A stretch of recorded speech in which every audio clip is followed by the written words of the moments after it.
Today I'll be showing you how this fruit juice is being prepared and how to get your end results at the end of the process.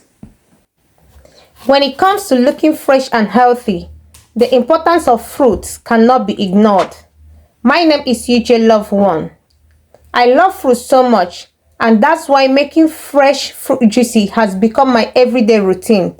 Fruits are a huge part of my diet, so go incorporate some fruit into your diet today to help you boost your immune system and give your skin that ever shining glow. Let's get into action. When choosing fresh fruit juice, it is beneficial to look for options that are 100% free from added sugar.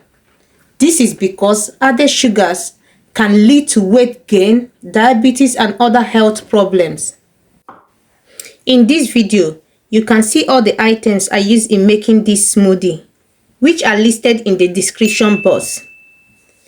Please, if you have not subscribed to my YouTube channel, I'm pleading that you do so by clicking on the subscription button below, and make sure you stay to watch to the end. Finally, peel, slice, and blend all the fruit together to achieve that smooth liquid juice as you desired. Feel free to add water while blending or blend without water to achieve your desired endpoint. Thank you for watching. See you in my next video.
ready to proceed.